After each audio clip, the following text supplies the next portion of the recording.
Handy Zandy. Jackie Mandy. Yeah, see, I was going to go with Zandy Mandy, but I feel like you wouldn't have gotten the reference, but I still don't think you don't get the reference. No, I don't think I do. You fuck with Handy Mandy? Who? Handy Mandy. Nah. It was, I think it was Disney's version of Bob the Builder. Nah, I was a Bob the Builder kid, so no, I don't know Handy Mandy. See, I was a Bob the Builder kid, but being that I had several little brothers, if I woke up early enough to where they were getting on the bus, whoever was getting on the bus had the TV first, right? Yeah. I think we talked yesterday or something, and I was like, yeah, I was watching whatever morning show was on NFL. I was watching the news if my mom got there, or I was watching Bakugan or Beyblade. Mm-hmm. Yep. Which, by the way, side note, everybody wants to talk about legendary cartoon themes. No one talks about Bakugan. No one talks about Bakugan. It's hella short. Bakugan was kind of slept on, yeah. What are you gonna do? Odds are stacked against you. Back again. Yes, I'm doing the whole thing. Okay. Gotta give it your Okay. Bob the Builder was kind of, not Bob the Builder, I'm still stuck on that. Beyblade, Bakugan, oh my gosh. Bakugan was kind of slept on, yeah. Let me tell you something, and we're going to get into what we plan on getting into, but Bakugan was a better show than Beyblade, but Beyblades were the best toy out of like Bakugans, Yu-Gi-Oh!, Pokemon. It was Beyblade all day. Because Bakugan, you'd roll it onto a little magnetic card. Sure, it does little pop. 9 times out of 10. Yeah, because they were not perfect circles and they didn't roll straight. Yeah. You ever just try rolling one and it just veers off to the side? Like, that's not the way I rolled it, but okay. Beyblade was probably the funnest one that I remember ever playing with in like elementary school. We'd have the little plastic ring set up and you have the little just Yep. Yeah, you form little rings around the Yep. People think you elementary school dogfighting or some shit. Throwing dice in elementary school, you know.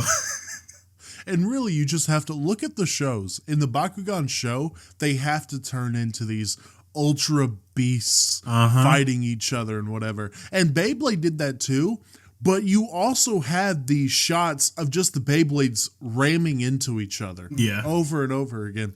And I got so deep into Beyblade that I would take apart Beyblades and mix them with other pieces to like upgrade them. Okay. I never did get that far because I think the only Beyblades I had were like little McDonald's toys. My mom would never buy them for me, so I get a Happy Meal, get a little free Beyblade in it, and just start fucking around with that. The one I got the most into was probably Yu-Gi-Oh! Yu-Gi-Oh is fire. I had like Yu-Gi-Oh! If you could get into deck. a card game, like I loved Beyblade because it was just the physical, competition. But Yu-Gi-Oh! Was so much better than like Pokemon. You know? Yeah, I never could get into Pokemon. Like I enjoyed watching the show. I liked watching like the other kids play it, but I could just I didn't want it. Just Yu-Gi-Oh! I know it's not like a direct 1-to-1 comparison, but in terms of like childhood card games on the playground, it was Yu-Gi-Oh! And it was Pokemon. Yeah. The Yu-Gi-Oh! Cards looked so much better. The character designs were so much better. I mean, Pokemon was more like elementary school kids kind of thing. And then you had, Pot of Greed and Blue Eyes White Dragon. I was going to say, I have both of those cards actually, and I think I still do. It's not with me here, but I know I have a fat stack sitting in the drawer at home, so. Yeah, no, we had cases full of Beyblades. And I didn't believe, because in the show, this tip does this, and this middle piece will do this, and this outer rim changes. I didn't think that was real until I started disassembling Beyblades and putting them together. Yeah. And I had a Beyblade named Rocky. I named it Rocky. Okay. It was brown. It had a little flaming skull in the middle. In the middle? In the middle. It was in the middle. Do I need to take a breath? Because I fumbled a couple of words right there. Trust me, we're doing that today. I had a little flaming skull right there in the middle. In the middle of my Beyblade. In the middle, goddamn. No, but I changed up the tip and the outer metal rim, and yeah, the Beyblade acts so differently. So me and my brothers were obsessed with crafting our own and making it the best possible version.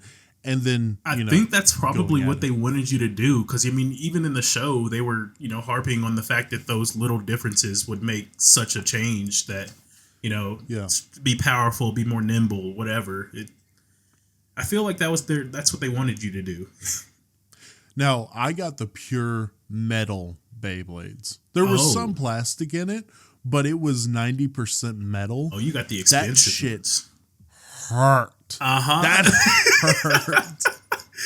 If you got nailed with that thing in the shin, because me and my brothers, we'd compete against each other, but sometimes we just rip it into each other's shins. And dude, oh my God. Just, hey, let it rip. Why? Go for the kneecaps immediately. Hey, there's no rules against that. No. It's like if I was a Pokemon trainer and I would look at Pikachu and be like, is there any rules use lightning bolt on the trainer? Yeah. I mean, nothing's really stopping you. I'm sure some fucking dork is going to be in the comments of, actually in Rule 301 in this book, in this game, you're not allowed to, fuck you. Shut up. It sounds like a lot of the D&D community. You ever see like the videos? I don't know if they probably even show up on your For You page, but on mine, like there's a bunch of like D&D people that will. There's one group that's just playing the game for their own stuff, and another guy is just making D&D content. And there's always somebody in the comments that is like, actually, if you go read the rules, it actually says you can't do this. It's like, bro, why? See, here's my thing, okay? So learning about D&D, I didn't know that there was a set, like there's books you can buy of campaigns that you go on. I didn't know that one. I thought it was the full brainchild of the DM. It usually is. Okay, well, I guess they use the characters from the book. I know I don't know about whole campaigns being in a book. It's completely possible with how like widespread the D&D world is. But anytime I've gotten into D&D, it's usually just been, here's a rule book. You can find it online for like 5e is what we usually played. Well, I would say that to have a good game, you have to have rules, right? Mm-hmm. But those rules are set by the DM. Like, I'm not in D&D. That seems like it'd be the accepted thing. So anybody saying, well, in the book of D&D, I'm not using the book of D&D. Yeah, no, anytime. This is my game, motherfucker. Just say, anytime I've played D&D, it's always been, you originally want to go by the rules, but like if there's something you want to do, you can run it by the DM and they'll either allow or deny it. Yeah. So it's like, I've seen dude come up with pretty much a Pokemon trainer on Instagram, and D&D was like, you're just trying to make a Pokemon trainer, aren't you? He's like, yeah. He's like, I'll allow it. I think the classification in D&D is what, Beastmaster or some shit? It was a few different things. It was like Beastmaster, Artificer, and I think Mage or something. Yeah. But it was a triple class, and I don't know anybody that's ever really done that, but sounds fun. But with those Beyblades, it was my first real experience in like handiwork, right? Yeah. And it was something that not around the house, not around the car, not around anything important. But it dipped my toe into taking things apart and putting them together. And I wish I kind of carried that with me, but I had some experience with that the past couple days, and I believe you've had some experience with it the past week. Yeah. The past 2 years, but Let me tell you, there's a TikTok sound that goes around. It goes, how fucked up is fucked up? That's fucked up. Yeah. Now, for the people at home, look at my camera. I want you to guess what this is. Z already knows what it is because I've been telling him about it for the past couple days. Yeah. I'll give you 5. Hopefully Z plays some like Jeopardy music or some shit. I'll sing it. 5, 4, 3, 2. This is a drain hose that is connected to your washer. What does this drain hose do? Well, the washer fills up with water. Now, water's got to go somewhere. Yep. So you hook this up to the back of the washer, put it in this little cubby that is next to the hookups, and it dumps the water back into the house, I want to say. Maybe in other places it goes into a drain, whatever. Yeah. But for us, it goes back into the house. Mm-hmm. We go downstairs. I'm going to tell you this whole story, Z, if that's all right. You're good. You're good. People got to hear. A couple days ago, we go downstairs, right? Mm-hmm. And we see a pretty large puddle under the washer. And I'm like, fuck. Yeah. Oh, no. Yeah. So we clean it up. And we're like, okay, let's run it again to see where it's coming from. Run it again. And as you can see, that's where it was coming from. This is the piece that's connected to the washer. Oh. And it was just coming out of that hole, right? Yeah. Now, where the hole came from, we don't know. Maybe it was eroded over time because of the hot water. She like has an idea that we've had mice problem, so mice could have chewed it. It looks What's like a your theory? break to me. Looks like something got caught in it and it just fired out. And it looks like, I don't know how long you've had that washer or how long that hose has been there, but it looks like Also, it could have been brittle. It could be that, but also, yeah. That looks like something was chewing on it. Yeah. So that's probably the leading theory. We've had mice problem here before. So Ain't bad. I go to Walmart after I drop her off from work, and I get going. Right? I buy this new hose, and it's one of those that's universal. So I have to see if it fits, cut the end off, see if that one fits, cut the end off. Had to do that twice. And let me tell you, so right here, you fit a clamp. Yeah. That, you shove it onto the connection and you clamp it down. Yeah. This one had a hand clamp. And I guess for those of you who need an explanation, it's those clamps you see with the two little mouse ears popping off that you squeeze and it'll loosen up. Yeah. Okay. Yeah. I got it. This new one came with one that you screw. And I was like, I really don't want to do that.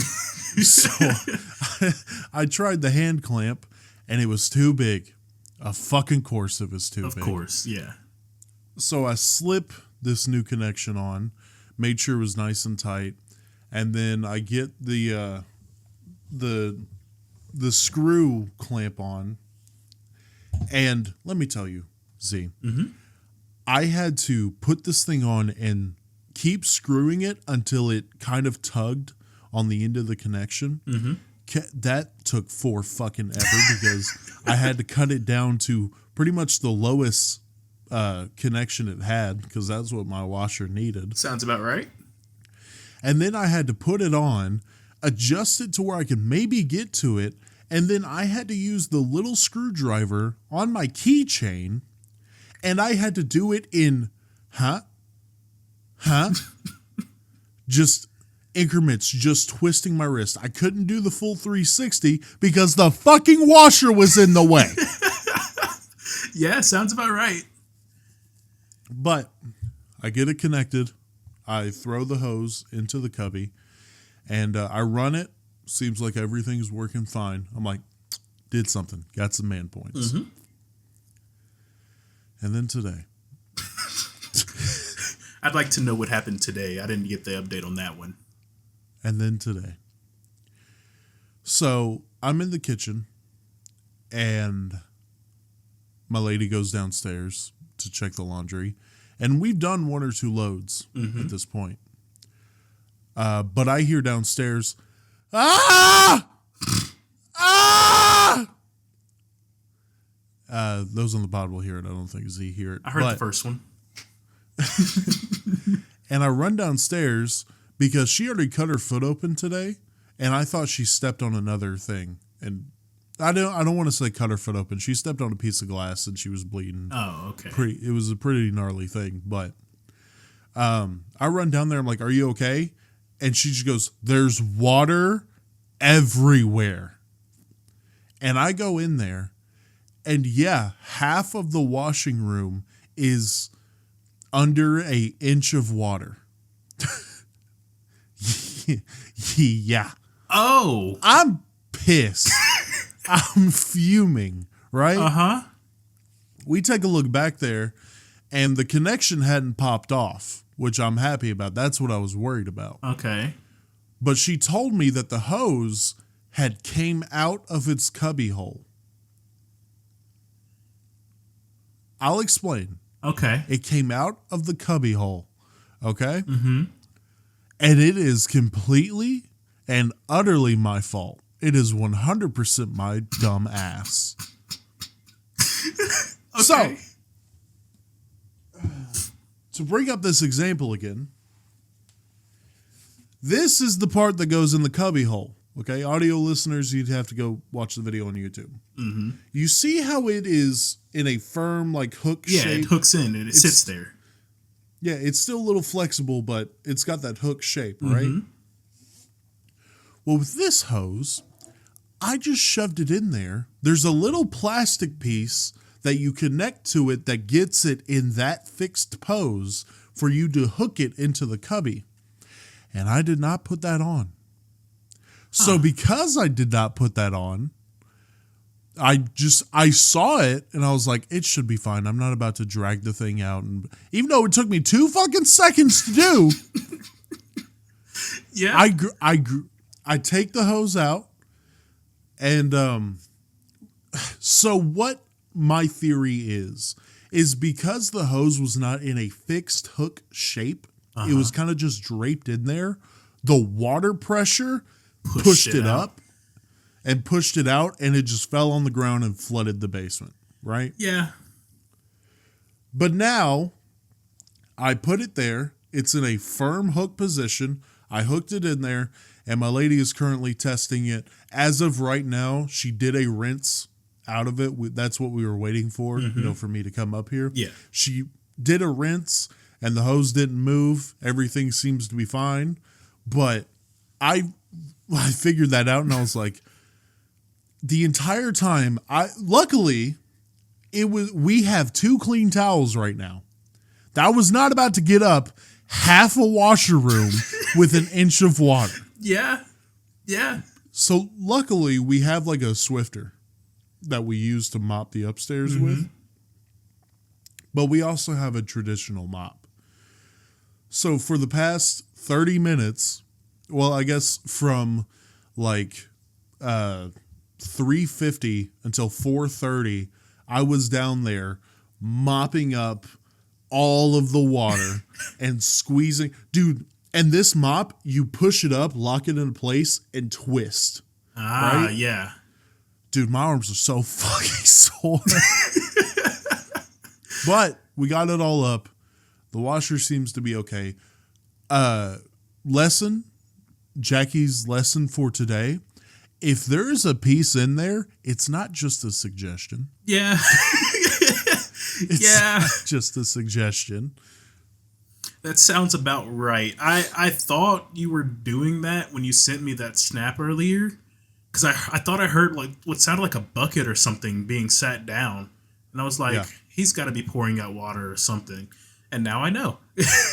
Yeah. Like I knew, dude. Like all for those that were wondering, all the previous information I had on today's situation was Jackie going, yeah, something's up with the washer again. That was it. Yeah, we planned to sit down around like 4:00. And you were like apologizing because you were trying to set up your new little setup. And that's when I decided to tell you, you're fine. The washer's fucking up again, so I'm going to be busy cleaning that up. Yeah, for the record, I felt so bad because I was like, okay, I'm getting home at like 1:30. I'll be ready to sit down and record at 2. And I'm like, let me go ahead and set up. And that took until also 4:30 for me to get right. Yeah. So, yeah, I felt so bad before I heard that you were also having issues and we're going to have to push back anyways. So I was like, okay, cool. Yeah, I will say, I don't want to suck my own dick, but the composure I showed I'm really proud of, because she was freaking out. She was pissed off because she's tired of this washer. So am I, right? Yeah. But she was dropping stuff, and she smacked over a washing bottle that just added to the water that was on the floor and sprayed on me. And I just kind of held my breath because I was telling her, I was like, we can get that piece, the gray piece that you put on the hose to put it in a fixed position. Mm-hmm. It fell behind the washer and then pushed under the washer. And she was just trying to tilt the thing up, no room to grab it. And I was like, hey, let's move the washer so we can grab it. But she wasn't listening to me. And then she smacked the thing and it sprayed on me. And then she was just freaking out. And I just went, she went, I'm sorry. I'm like, it's okay. Just let's move the washer. Take a deep breath. Yeah, it's a leave the room, take a moment to cool down while you handle it. That's gotta keep calm somehow. Freaking out's only gonna make it worse. Me and her are very good at, if one of us is freaking out, the other one is extremely composed. I don't know what happens, but the synergy of that, I have broken down telling her stuff that I've seen affect her. Mm-hmm. There's a certain dream that I might tell you about, but I told her about this dream, and she was about to cry, but she just wiped her tears and hugged me and just talked to me. Mm-hmm. Right? It's like that, downstairs. Yeah, I was fuming, especially when I found out that it was completely my fault. While I was mopping, I was like, Jack. And she was like, are you okay? And I was like, Jack. But I was fuming, but I saw that she was shaking. Mm-hmm. She was so angry. Yeah. And I was like, I have to stay steady. Pull it together, reel it in. Yeah. That's fair. That mop hurt my fucking back, though. You sounded exhausted when you Snapchatted me. And then I walked downstairs, and she was filming a Snapchat to send to somebody. Mm-hmm. And I thought it was her best friend, so that's why I felt comfortable saying this. She said, yeah, the washer's acting fine, whatever. I was like, okay, you should have recorded me mopping so we can get some bitches. And she looked at me, she was like, I'm sending this to my sister and grandmother. Okay, sister's one thing, because I'd imagine you could joke like that with your sister or something. Grandmother, though. Yeah, no. I looked at her, I was like, you should have recorded me mopping so I look like a responsible husband. She was like, okay, dude, go upstairs and record. She just sends you away get out of here, dude. But yeah, that was my handiwork. I really bragged about having man points and then fucked it up on a bad level. I think I also was hyping you up with man points. Yeah. I remember man points, monster trucks. God. Yeah. Yeah, because I'm not very handy. I'm not. I've gotten a little bit better. There's some things I can do. Mm-hmm. Around the house, there's a lot of things I can do now. I can caulk a bathtub. I can caulk the heck out of a bathtub. I can caulk a bathtub. I will send you my mom's number. And then I already have it. That's disrespectful. She listens to this podcast. Yeah. Please block that out. It's staying in. Anyways. And now I could change out a drain, which, by the way, I'm going to fact check this real quick. I told you the price. Yeah, I was going to bring it up. Calling an expert. I was going to bring it up if you didn't. Let me tell you all this. When I looked up a drain hose replacement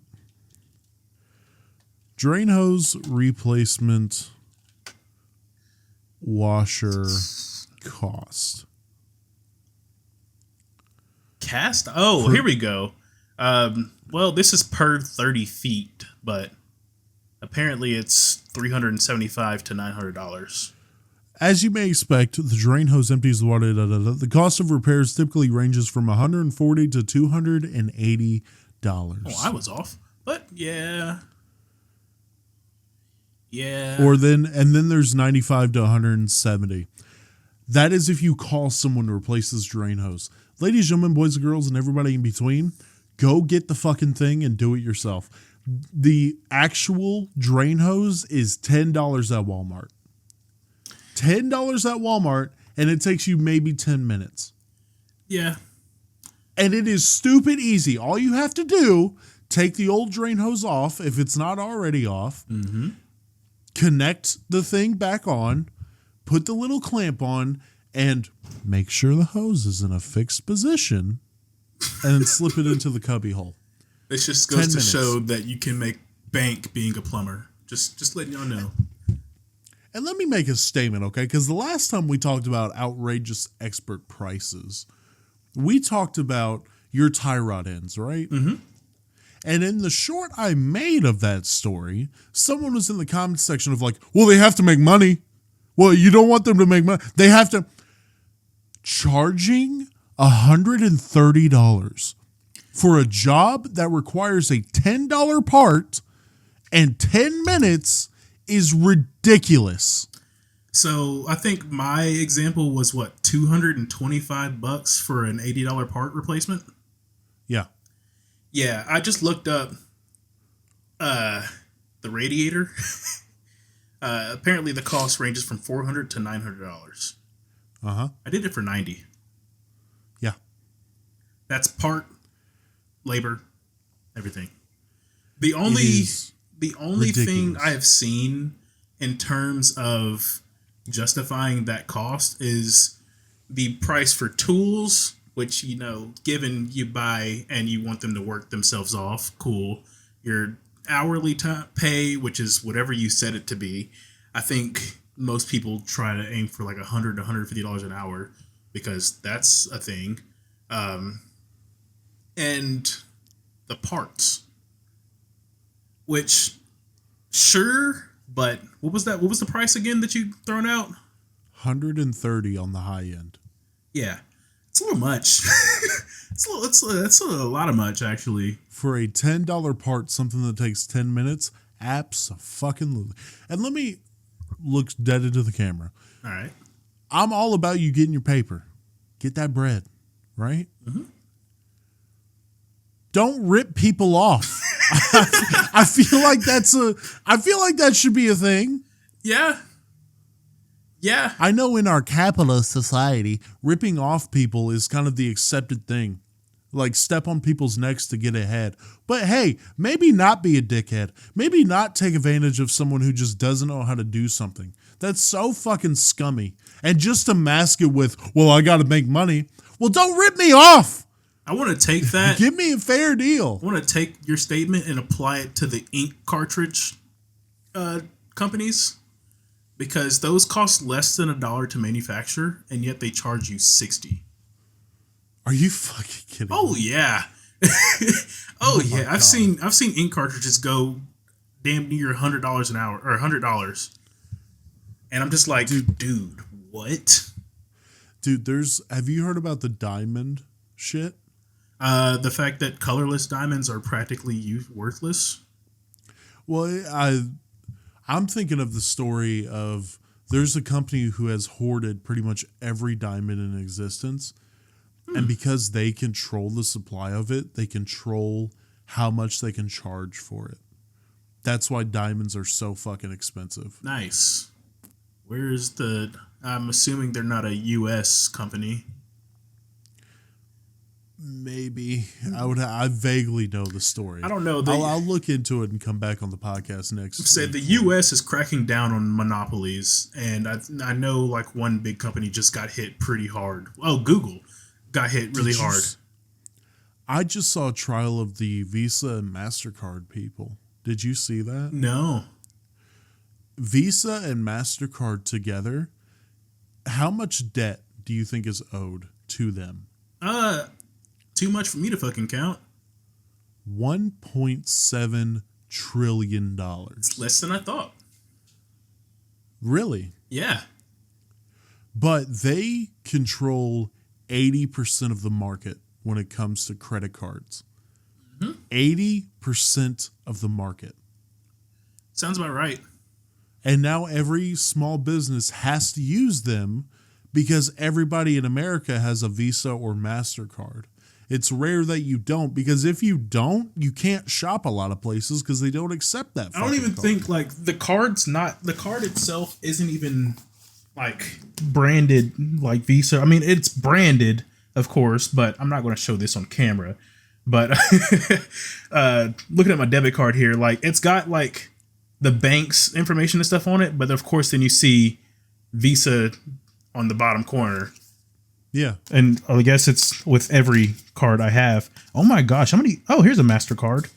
Visa, MasterCard.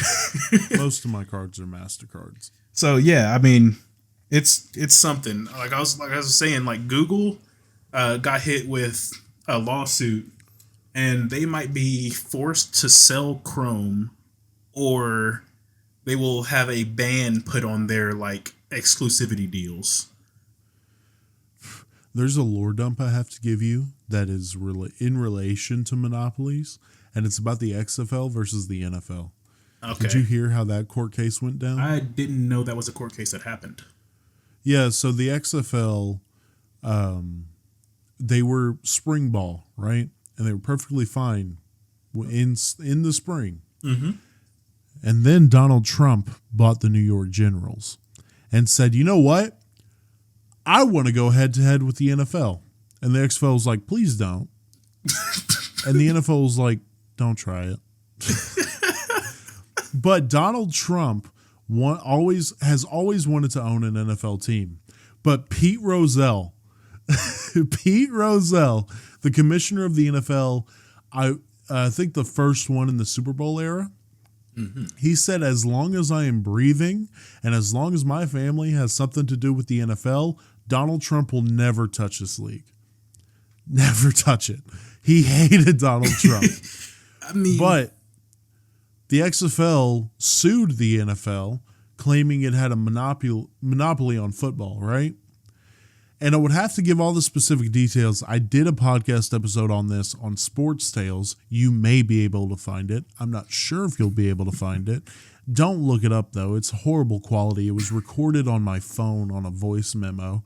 Dude, Sports Tales was so... I have an entire episode of Sports Tales where you can hear the ice clanking in a drink the entire episode. And I was like, oh my God, I recorded this and said, yeah, that's the one. Yeah, put that up. I mean, at a certain point, you don't want to be like, okay, let me go record this entire thing again. Like, we've had, 2 or 3 podcasts just go unreleased because something messed up on them. Yeah. And, of course, we're not going to go and restate everything we already said, so. Yeah, we did a whole, half a tier list, and something happened. And then we scrapped the entire... stopped in the middle. And we haven't tried to go back to No, it we yet. stopped that entire project, so I don't even have the tier list anymore. But the XFL tried to sue the NFL, and the court found that the NFL did have a monopoly on football, that it wasn't okay. But all the NFL had to do was pay $1. $1 to the XFL. And the XFL folded the next year. I mean, who can say it wasn't the NFL's fault? But that's a very surface level thing. I'd have to look into it again and give you a whole lore dump on it. Cool. There's a couple sports things I'd like to give you a lore dump on, like 5-cent beer night. Have you heard of 5-cent beer night? No, I've heard of $2 beer night. Dude, but that was hockey. This happened in the 70s or the 80s, where a baseball team ran a promotion where it was a nickel and you get a beer, and there was no cap. No limits. Can I go back? I'll like a ticket. Give me the DeLorean. Or actually, I just want to go back for one night. Dollar Beers and Dogs is what it was, and it was in Cincinnati for the Cyclones and the NHL team. But now with stuff like that, they put a limit on how much beer you can have, because on 5-cent beer night, it became fucking chaos. So side story, before I want to backtrack here, but side story, went to Ohio, early this year, January, for $1 beer, $1 dogs at the Cyclones game, right? there was a limit to how much you could buy at one time, but you could keep going back. Yeah. Like people were building like, you know, the pyramids they build right up at the ring. Like it was getting pretty large. And it was three dudes. I want to meet someone who said, hey, you know all these fans that usually cause a ruckus and cause a problem? Let's get them fucked up. Let's get them fucked up for cheap. And it's hilarious. I mean, dude did get hit in the mouth with a puck, but, you know, it's fine. And he was in the crowd, too. So, but yeah, backtrack. I didn't mean to go. No, we're good. We're good. Backtrack. Okay. Let's start this off with, I was also a handyman here pretty recently, actually today as well, as Jackie probably knows. But that started when I was very young and I was taking pins apart. They didn't want to buy me any like Beyblades or anything, so I was taking pins apart and like little things that didn't matter. Eventually, I learned that my uncle was in something called Take It Apart Camp. That was a thing. Yeah, he just kind of took shit apart and put it back together. But see, in my family, my grandfather loved to challenge himself when his dad was at work. Mm-hmm. He would take apart the lawnmower and try to put it back together before his dad got home. If it didn't work, he'd get the shit kicked out of him. And then he'd still have to put it back together. But that translated to me. I do consider myself pretty handy. I've done a lot of like car work. I've done like electronics work. I've done quite a few different things. And more recently, with my radiator that I've been talking about, for the people that don't know, 2 years ago, running on 3 years now, I hit a fucking raccoon on the highway, heading back up to here from my mom's house. And I thought everything was fine. Drove down to Jackie's house the next week or a few days later, I want to say. Heard the scraping. You know, we took off the bottom part of my my undercarriage there. And I, since then, have had no heat in my car. I've been trying to patch it up with like JB Weld because I found the crack. Trying to patch it up with JB Weld. That worked twice, both for one drive each. And then eventually, more recently, this past Wednesday, it was, I believe, I finally said, screw it, I'm going to go get a radiator. So I did, and then I changed it out. And here's the old sumbitch right here. I don't know if y'all can see that very well, but it's still leaking transmission fluid, which is why I have it set over here. But right up here, there's a big ass crack that just sprays coolant. Whatever. And it's not supposed to be there. It's not For those supposed of to be you there. who are automotively declined, whatever you want to say, not smart, not intelligent, me. Mm-hmm. It's not supposed to be. It's not supposed to be there. Not supposed to have a crack in it. Yeah, no. And I think up until the point where I decided to finally get my crap together and replace it, it had started running so hot that it started messing with my transmission fluid, which is why it's sitting leaned up that way, because there's still transmission fluid in it. But that was probably the most annoying thing to replace that I've done yet. Like, it wasn't hard, like it didn't take too long, but the amount of hoses that I had to disconnect, which was six, sucked. Because I got sprayed with coolant, or almost got sprayed with coolant 3 times. And every time I knew coolant was going to come, but it came out with a lot more force than I was expecting. Yeah. Like the first time, I think there's still a wet spot in my driveway because it missed the drain pan.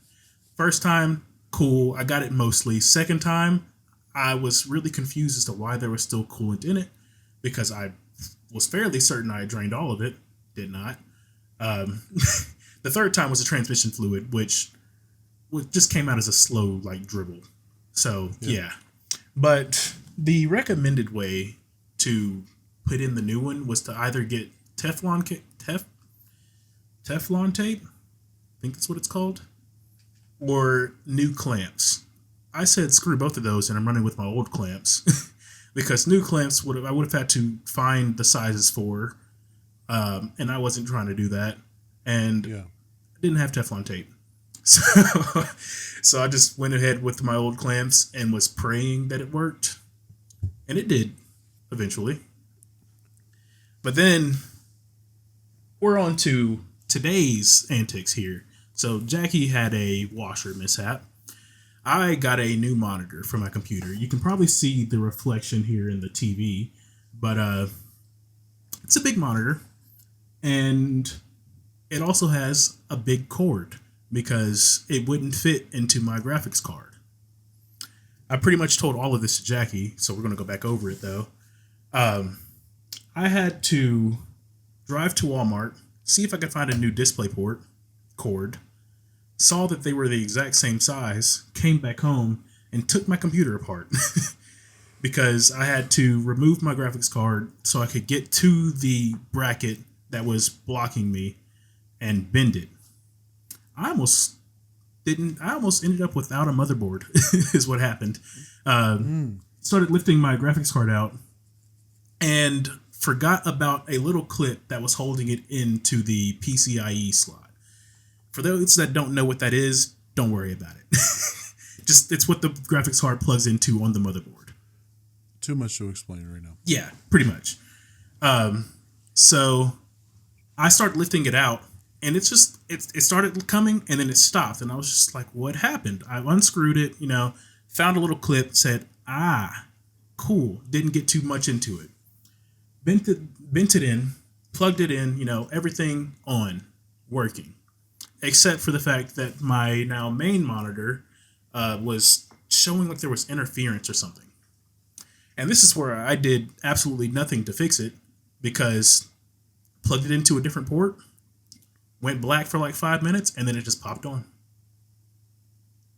And here we are. I'm now double monitor Z. See, I'm still rocking with the basic ass computer that might be able to run something like CSGO, like the original CSGO. Got this fat ass monitor. I'm chilling. We've got plans for your upgrade. It's just going to be a while. We have plans, but my car is consistently wanting something. Mm-hmm. Even after once I get this housing unit fixed, which I still haven't, I'm going to have to get the blower motor replaced. And you know what's happening as well with this blower motor? What? Not with the blower motor, but, the window fogs up, so we got to roll the windows down, let the air come through to defog the window. Mm-hmm. The motor on my window is going out. Of course it is. Of course it would be. Why wouldn't it be? Let's see if I can pull this up, because I know I have a video that I had sent about this happening, and it was something along the lines of, oh, here it is. When your car finds out all your bills are paid. Yeah, that's very true. Yeah. No, one thing I learned about the Dodge Journey after I got it was the electrical problems are a bitch, and I found that out real quick. Yeah. Real quick. Yeah. With my car, I was so unused to having, the radiator that my AC would blow cold unless the engine got hot. Yeah. And, usually there's like condensation down at the bottom of the car from the AC being on. I had the AC on today, drove home, drove back out, and was like, why is there a wet spot there? Yeah. That's a new wet spot. Yeah, it's just condensation from the AC. I got like 3 seconds of straight anxiety before I realized. But yeah, no, with also I really need to clean out the catalytic converter. But since it's just an emissions thing, I'm like, it's very low on my priority list. I'd say also the state of Tennessee doesn't do emissions tests anymore, so yeah, probably should. That's probably definitely not a good should. thing. 100% should, actually. But right now, I'm praising God they don't, because I got a dirty catalytic converter. It doesn't fuck anybody. I know there's a big meme of people stealing catalytic converters. Mm-hmm. It's not a problem where I am or where I park my car, so I'm all good. Same. But I got told my check engine light came on, and I was like, of fucking course the check engine light would come on. Yeah. Ran the codes, and he was like, yeah, your catalytic converter is just dirty. It's not going to fuck up your engine or anything. It's just dirty, and it's not good for emissions. And I was like, all right, that... like Immediate bottom of the list. Listen, Mother Nature, Mother Earth, I fuck with, right? Mm-hmm. Like this. I'll take care of you when I got the money. when I have the fucking money. Yeah, I've got an item that's next on my to fix list for the car, but the part's $80, and I just don't want to right now. Yeah, no, I have to save up another $150 for the labor to replace my housing unit. And then I have to get the blower motor, which is $160. And I'm going to try to do that myself. My buddy told me it's a fairly simple thing to do. You don't have to disconnect a bunch of hoses and stuff. The reason I didn't do my thermostat or housing unit is I could handle disconnecting the hoses. I'd get a little anxious about it, but I could handle that. Yeah. But what you have to do to the coolant when you mess with the coolant system, I wasn't confident in my ability to. I really didn't want to. I know it's probably some simple, easy shit to do. I look that way because I'm confused as to what you have to do with the coolant. So with like the thermostat, what I was seeing is, I don't know what the process is called, but basically they were holding up. You have to disconnect all the hoses and get, the housing unit out to get to the thermostats. And from what I was seeing, a lot of coolant was being leaked out and a lot of air was getting into the coolant system, which you can't have air in the coolant system. You don't want air, for sure. So what I saw was someone holding like a big ass funnel over the coolant tank and holding it with water and just like mixing it, or I cannot describe it perfectly. I'll try to send you the video for you to watch. But once I saw all that, I was like, It sounds like he was just mixing concentrated coolant. Well, he was doing something to the coolant. Yeah, it was in the vehicle. If you just replace the housing unit, put the hoses back on, and went, you have to mess with the coolant a little bit. From what I saw, and I didn't have confidence in my ability. It is the temperature of the coolant, is it not? No, it's the temperature of the engine, but it runs through the coolant. Whatever. Yeah, I get it. Again, I'm not an automotive guy. I get it. Yeah. I'm explaining this best I can. Okay, get the fuck off of me. No, you're good. When I replaced my radiator, I had to drain the coolant, and I found that at the bottom of the radiator there is a little plastic, because why would it be metal? It's a little plastic screw. Yeah. And the reason I'm mad is that it wasn't metal is because I tried out bits. I still have my little toolkit here.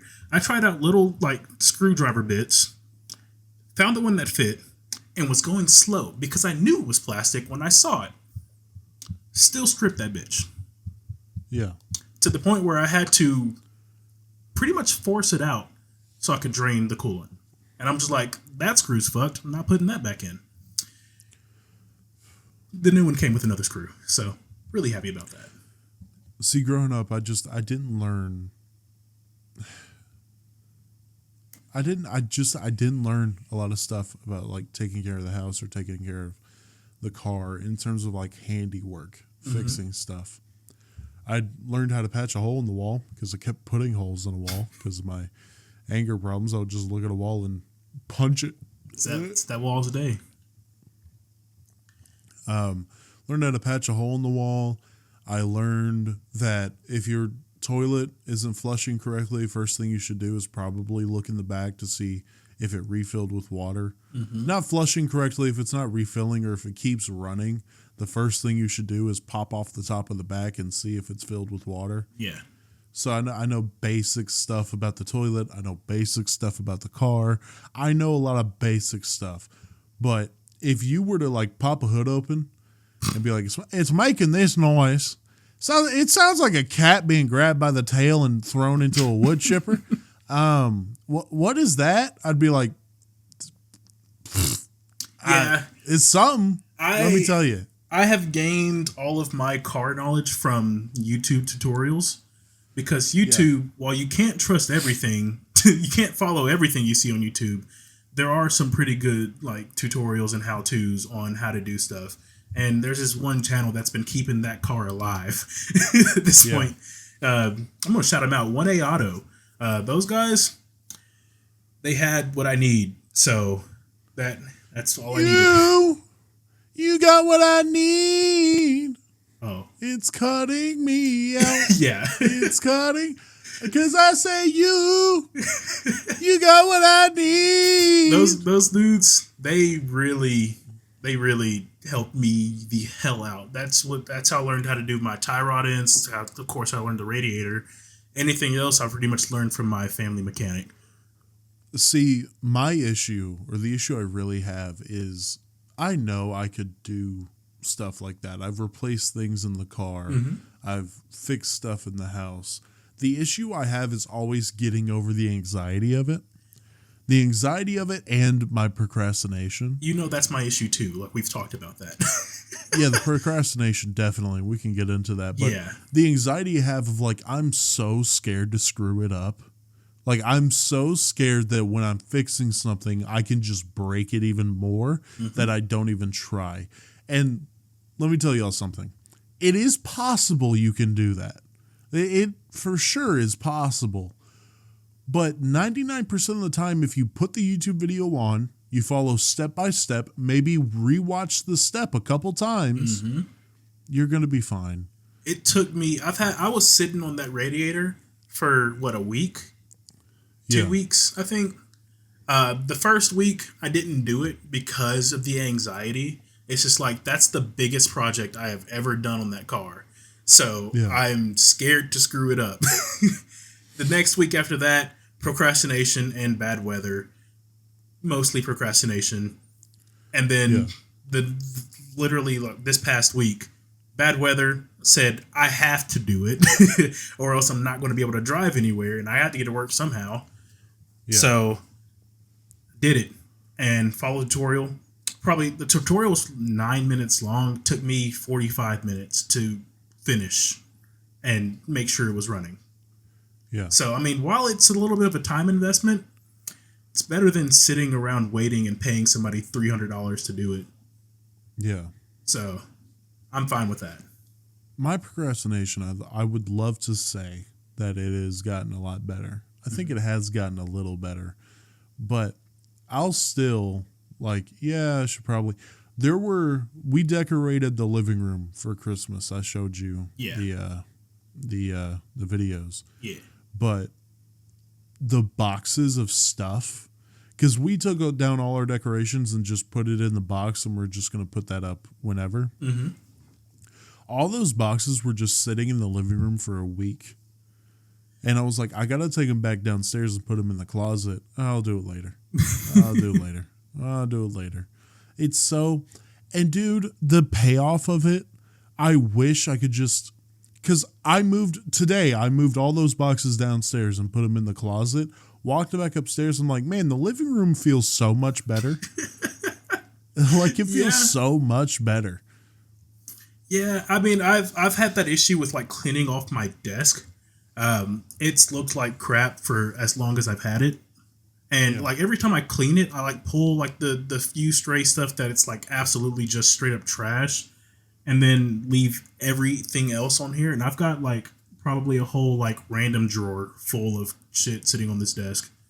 And I've moved most of it off to put on the new monitor. And now I just don't know what to do with the other stuff that I have because I gotta put it somewhere. And my procrastination made that an issue. Sorry. I'm really trying to fucking cut you off. Holy shit. We're good. You remember that patience you were talking about? Grateful for patience last week? Yeah. Jackie needs to learn a fucking lesson in patience. But I just wish we held on to that feeling, because you get it too, the feeling of satisfaction when you do something. Yeah. Or the feeling of like when you clean the house, when you clean the kitchen or whatever, instead of being a slob, it makes the house feel so much better. Yeah. It makes yourself feel so much better. Yeah. Like, I was going through a lot of mental health stuff the past couple of years, as I've been open with you and on this podcast. Yeah. And the little shit, as like being in a cleaner house, actually getting up and doing things, exercising more, eating better, that improved my mental health so much. Yeah, I've learned to, as much as I am not as clean in my room, I'm clean like everywhere else in the house. And I like spend like my off days just cleaning, picking stuff up. Just like it's so much better when the house looks good. Like, I don't care so much about my room looking great. I would like to be able to walk around without having to step over stuff and know where everything is. But like, it's just relaxing. Really, it's relaxing to just get up and clean and be productive throughout the day. It can be overwhelming, and I know that, and I felt that. It can feel like there's always something to do. Why is there always something to do? Yeah. But always having something to do is so much better than having nothing to do. Absolutely. Because having something to do means you have stuff that you have to take care of. And that is so much better than having absolutely nothing. Yeah, it gives me a feeling that I'm actually doing something. I don't know how to explain it that well, but it's like a sense of fulfillment. It makes you feel like you're not a piece of shit. Yeah, pretty much. I can't, as much as I love to just sit around and lay down and, do nothing, I, after a certain point, just can't. Like, with my like early morning work schedule, and I'm like awake by 8 when I sleep in, it's like once I'm up, I can't just keep laying here. I have to get up and do something. Yeah. So I get it's a better feeling, and it's better for the mental health, of course, as you said. So I mean, it is what it is what I like to say. Also, I can't, like, sitting down and just playing a video game or watching a movie, my mind just runs through, like, you could be doing something so much more productive. And that part of me doesn't always win. I'm going to be honest. That part of me sometimes just ends the conversation with a sigh of going like, don't sit down. Don't play the game. You have some shorts to make. You've been bitching about how you need to clean this room forever. You've been complaining about not doing this. You've been whining about not doing that. You're getting on the game. I'm not even going to fucking try. That's basically what that voice goes down to. Yeah, I mean, I think it was super early into the channel. I think it was like our first film episode where I talked about watching 3 movies in a day. Yeah. Yeah, that was one of those days. See, and I can't even... like, it's amazing the mindset change. It's not really that amazing. It's a very typical thing. But as a kid, I'm like, that's nothing. But like now, I'm like, I don't have the time to watch 3 movies back to back to back. Yeah. I don't know how I had the time. I think I do know. It's probably an off day and we weren't doing anything recording wise. And I think I may have already edited the podcast. But it was just, there was nothing to do. And I was just like, I could be cleaning right now, but Gran Turismo. So, see, I have the only way I could possibly do that is if I'm in pack all day and I just decide I want to watch movies. But I've been a big documentary guy recently. I watched the documentary on JFK and his several affairs, and this isn't YouTube. This isn't conspiracy or anything. This is confirmed. This dude was fucking around. Yeah. All right? I mean, that sounds about right. JFK was dumb. Stupid. Dumb. Did I tell you about this documentary? Oh my God, dude. He could have slept with anybody. First of all, JFK grew up in a household where his father would routinely bring girls home and have sex with them in front of his mother. Like they grew up in a little subculture where that was okay and the women were okay with it, sort of. All right. But so this dude grew up a serial cheater, but he could have any woman in the world. But this dude decided to bang the most famous actress in the world and also multiple women with Soviet ties in the 60s. I think I might have missed that. I need that documentary. Who was the most famous actress in the world at the time? Marilyn Monroe. Okay. Oh, he was clapping Marilyn Monroe. So was his brother, apparently. And that's how she died of an overdose. It was tragic. Overdose in the house. Tragic. Yeah. The wink was a little much, but... you know what I'm saying? When you do that, I imagine the Squidward walking noise. Yeah. When I wink? Yeah, just like that one just... That's insane. Well, this was Red Light Homies. Yes, Figured we'd tell you all about a little bit of our stresses, a little bit of our handiwork. Because we're real men. Look at this. Monster trucks. War! My lady loves, for some reason she loves when I do this. You remember in the first Transformers when he has Megan Fox in the car for the first time? Mm-hmm. He's like, yeah, the mirror. Yeah. That shit? Yeah. I did that as a joke one time, and now she's like, where is it at, baby? And I'll just be like, you see the McDonald's? Right there. See the... It's passing us. Right there. Going that way. But this was Red Light Homies. Like, share, subscribe. Follow on whatever platform you're listening to, and subscribe on the YouTube channel. And as I said, make sure you like, rate, and share. Especially rating. Especially sharing. Rate 5 stars. Z, what's a 5-star rating that they could possibly leave? These guys seem like real men. Love the podcast. 5 stars. 5 stars. These are real men. Real men. Yeah. Real men. Fucking put them in a Ford F-150 commercial. They'll make it look small. And not because they're the fat. They'll make it look small. Why are they muscular? Nah, they're some of the fats. But make sure you share the show as well. Click that crooked arrow and share whatever platform you want to, whether that's in your messages, whether that's on Twitter, Facebook, Instagram, whatever you want to do. And also word of mouth. Word of mouth is very, very, very important. Z, if someone is like, hey, I'm a little worried about doing some handiwork, I want to listen to some relatable stuff about guys doing handiwork who aren't very handy, Z, what do they say? Well, you should head on over to the boys Jackie and Z at Red Light Homies. They'll share you with some of their woes and fears about doing some handiwork, but actually getting it done. Go ahead and head over to them on YouTube or Spotify. Absolutely. And as Z mentioned, I forgot to save. Or I think I said follow on all the platforms. You did say I that. just didn't list what we were on. So yeah. Whatever. This was the homies Jackie and Z. That's me. And we'll see y'all next Monday. Peace out.